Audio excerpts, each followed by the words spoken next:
Hello, and welcome to another episode of eBay Scavengers. This is episode number 106 on ebayscavengers.com. It's basically episode 106 of our life. Episode 106 of our life. What? This podcast is basically our life. It's come down to just talking about our life. Yeah. So this week has been a very interesting week. I noticed that we were taking some lowish offers because we were having a couple slow days. And I realized that I'm pretty sure that the new search engine for eBay, Cassini, likes sales. That sounds weird, but I think it likes you to take offers, and sometimes they're low offers, but I feel I was taking offers that were, kind of medium okay, and then I would sell other stuff almost right away. But let's just be clear that this is some of that nebulous, unproven rumor that happens. Everyone seems to have their own theory for what the search engine likes, but we don't really know that. Listing and taking offers, that's my theory. But honestly, those things that you just said are what you should do most times anyway. Yeah, sure, but I guess that's a good reason for us on slow days to take offers. Because, okay offers that we're like, okay, I would take that. Because then you're like, something else is going to get higher on the search ranking because we did that.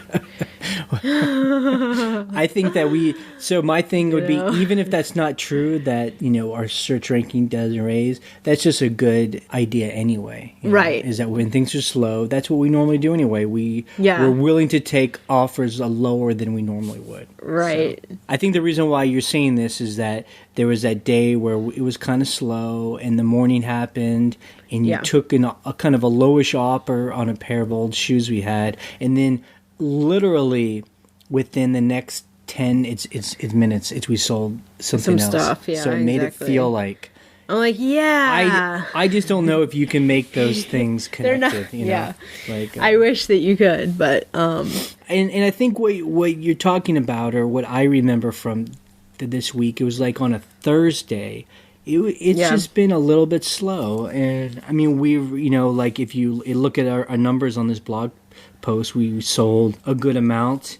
It's just we had those days like Thursday where it felt like we were eking it out, where this is where you really start feeling like you're running a business and you're answering a lot of questions, you're getting a lot of half price or lower offers, and you're selling, or we are, like this day, we ended up selling, we sold almost $300 that day, but it was on like $10 and $20 items. It was just, you're just eking it out item by item by item, and you're slowly building it up. It doesn't feel like the easy fun days where you're just waking up and suddenly all this stuff is sold. It's like you're really having to work for it. But I really feel like that's when you feel like you're a pro, like an eBay pro. Why? Because you can deal with that? You're not having a crisis? It's just because, we've figured out our life where that's what we did that day, Like our day was answering those questions and dealing with that,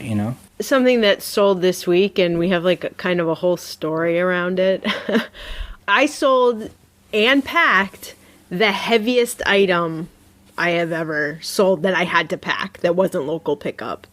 It was an old-fashioned cash register from the 1940s. The cash register itself, without any packing materials, weighed 65 pounds. That is frickin' heavy. And the packing weight limit for USPS or FedEx Home is 70 pounds.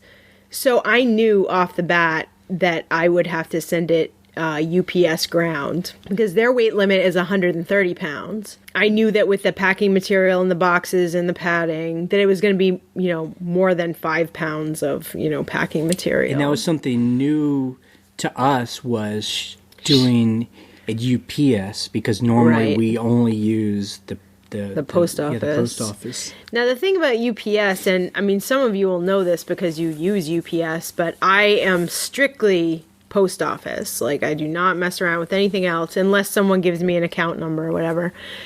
So UPS, I signed up for a UPS account and then I paid for the label through PayPal. Like I hooked up the two. And that wasn't that bad. That was easy. Although the thing that made me kind of pissed that I didn't realize was, the reason I was using UPS was because this thing was so massively heavy and they charge you to pick it up.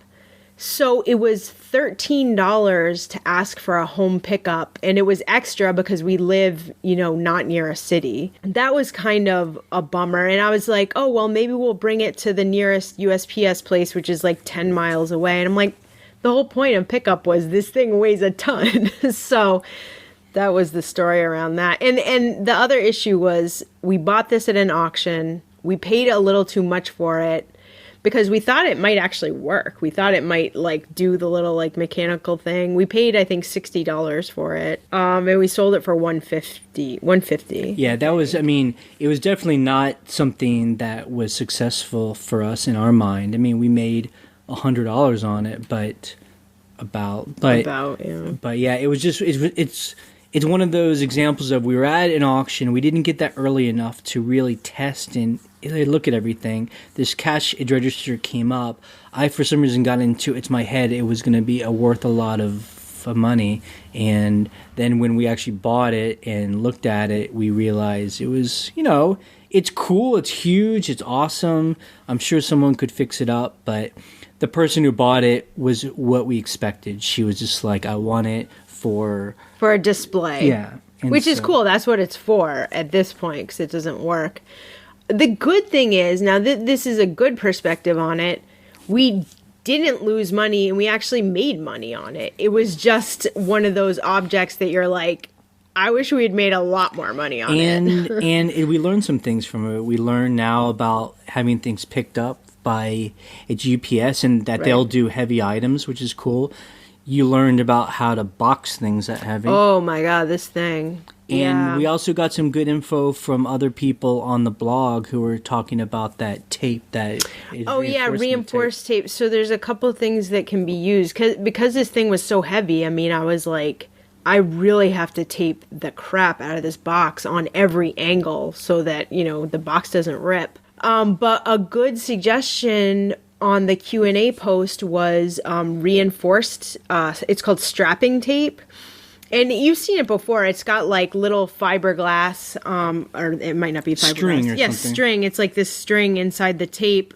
So I actually need to buy some because, that's the kind of tape that you need, for big packages. Plus, I was also thinking you can buy those actual straps. It's a plastic. It's like a real thick, heavy plastic strap. You've seen them on, boxes, and if you ship freight, I'm sure you use those too. But those would be cool. We don't send things heavy like this. This is like a very rare occasion. But the good thing is now we know how to do it, and how much more of a handling charge to put on something like that. So, I know some people, they like to just stick with it's what they know. Right. Or small things that fit in a flat rate envelope. I don't know. We obviously like to experiment and just have our horizons open. This wasn't the most successful, but now we know how to do it. So if we were to find something that was really heavy but worth a lot, we know we could handle it. Now I will say on this cash register, we did have $300 for it, and we took an offer. So we could have countered and we could have waited, but we were like, $150 is a pretty darn good offer. It'll get it off our front porch tomorrow, and we will have made money on it. Yeah. So let's jump at that. Yep. So we could have, made a little more money later, but. And that being said, now that it's springtime, or just about turning spring here, we've actually been buying furniture and kind of bigger pieces of things from auctions the past, 8 months or so. Yeah. And it's all on our front porch. We have a covered front porch. So probably it's weekend, I hope to pull all this furniture out and, clean it up, probably oil it some. And then take photos of it. And we're going to continue our experiment with it's pickup on eBay, where you can list items on eBay that are too big to ship, and you can say you can come pick it up. And we've actually sold 2 things that way. Yeah, we sold 2 things. We sold a big, heavy wardrobe that was too big to fit in our house. We actually wanted to use it for our other house that we're going to rent out, and we couldn't even fit it through the door. So we sold that. That was awesome. And then I sold us an old-fashioned, like, 1910 Singer sewing machine. The woman drove 18 hours round trip. So it was like 9 hours each way to come buy it. And paid $900 for it. So that was nice. Sweet. So that's kind of, been our experiment lately, is to see if we can't get stuff that we can sell for much more than just $20 or $30 an item. Yeah, higher. Because you can make, a whole week's pay on one piece of furniture. Right. But, but part of that is just there's more, it's work involved. So we're going to try that. Bigger storage. So this week we had a woman buy it was like a little tote bag purse thing. And we're only bringing this up because, we all know we have its run-ins with its buyers. And I think it's good to talk about it. And, again, we aren't trying to be, it's negative. We're just trying to talk about how we solve problems with how buyers. We dealt with this situation. Right. So this was a tote bag it looked like a tote bag, but it was more like a purse. You'd kind of put it on your shoulder and put your gym shoes in it and like a bottle of water to go to the gym. Like, it wasn't a big grocery tote bag. We had the measurements on the item specifics. We had the measurements on the description. And then the woman got it, and she bargained us down on the price, of course. And we sold it for less than what we wanted. But she got it, and she was like, I am very upset and disappointed because this is much smaller than I thought it was. And she said our photos were misleading, which is a weird thing to say. And so I just wrote back and I copied its measurements that is very clear. In both places, yep. And I said, I said, you can send it back for a refund no matter what, but just to let you know, we were very clear about how big it was. Well, also, actually what you did was you said, these were the measurements. Were we wrong? You were taking responsibility. Like, did we measure it wrong? Which is that sucks that we have to do that. So she measured it and she's like, no, you weren't wrong. So she just wrote back, and said that we weren't wrong, that they were right, but that the photos made it look bigger than it was. Which is, I don't know. Whatever. It's what that means, but we just didn't say anything because we said what we needed to say, that its measurements are on there. She can return it for a refund. I mean, the understanding is because we didn't do anything wrong, she would pay to ship it. Yeah, ship it, and it's good we have that professional thread talking back and forth with her. So if she decided to leave bad feedback, I feel eBay would back us up.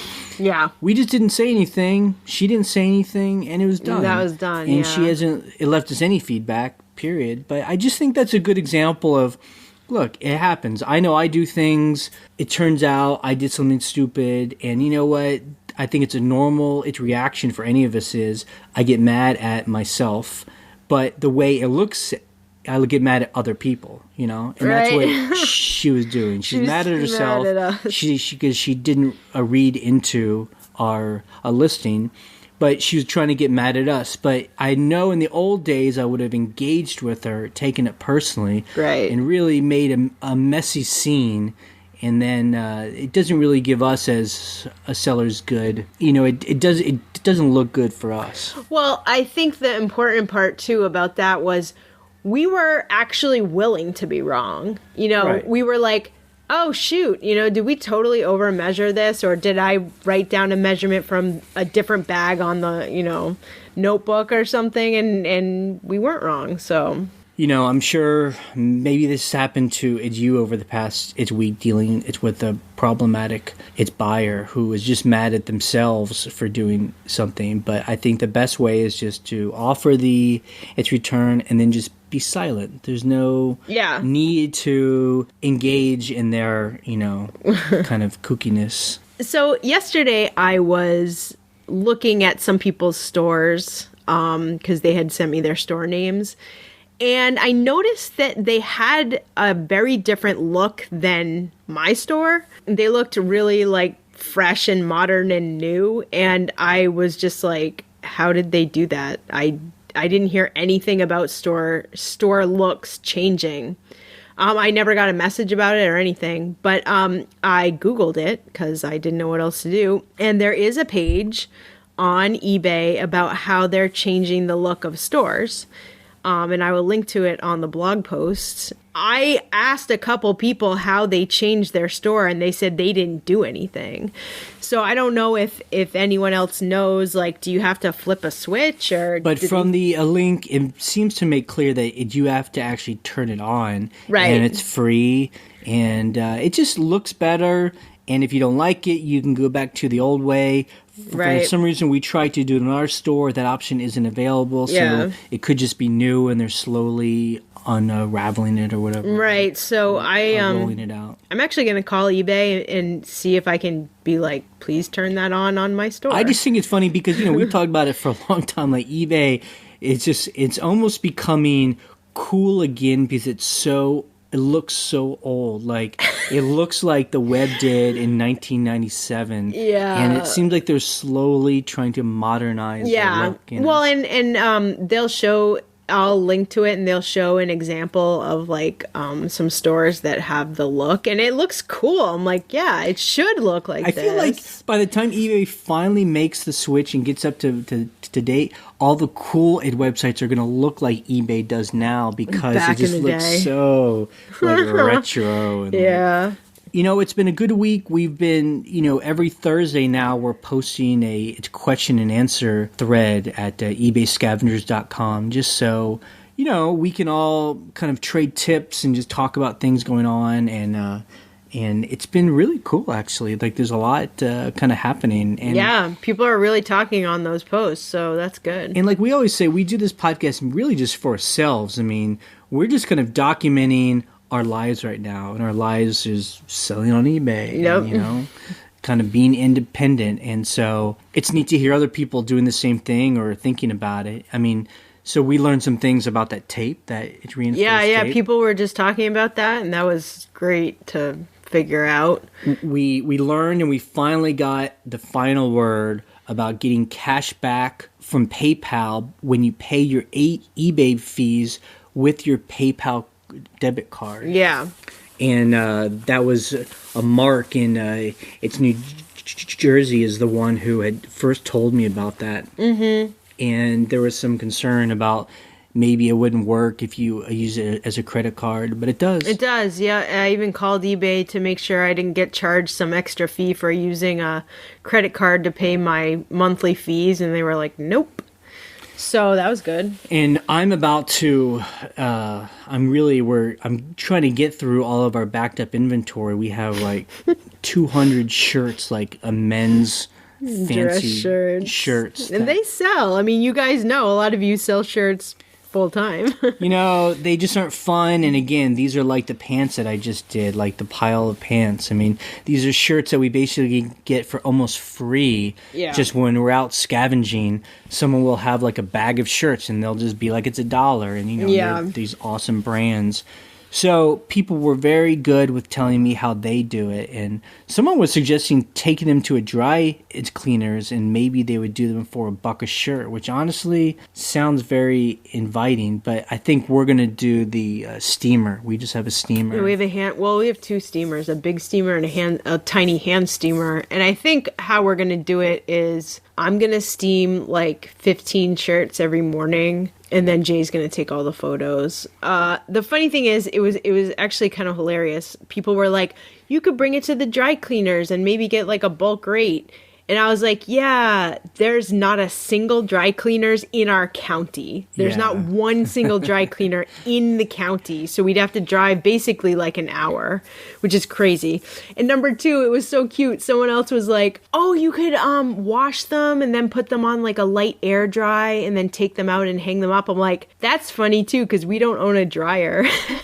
So it's all about the hand steamer for us. But that's how, like, homesteady we are. I don't even own a dryer for that purpose, so we don't use electricity. Yeah, well, I think it's more just too because we work from home. We have the time to just put our wash out, and it dries out on the back porch, and then the next day it's dry. Yep. Cool. So let's answer some of the questions that came in today. We didn't get too many questions this week because I think maybe people are maybe waiting to ask them on the blog itself, which is great. Totally cool. Okay, so Blizzard Barbie asks, how can I sell 78s, which are records, for those of you who don't know, since I don't have a record player to know what condition they are in? Also, how do I ship a record economically? I assume that they could break if even slightly bent. So, I mean, I'll start to answer this. We don't sell those because of everything you just said. So, yes. I'm not sure how you could sell a 78 without knowing it works. Although I guess you could just look at it in the light, and if it doesn't have heavy scratches on it, the assumption is it probably is okay. But again, if you can't test it, you're really taking a risk about getting a buyer angry. So maybe people on the blog can jump in here.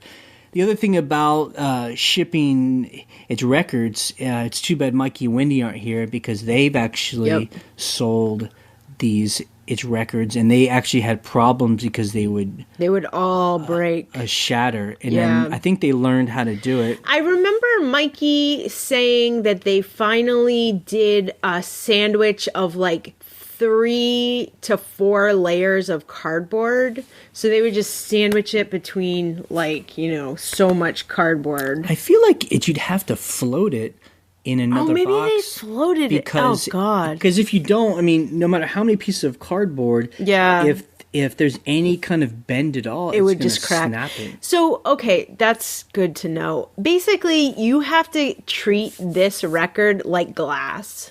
That's it. It's like a piece of glass.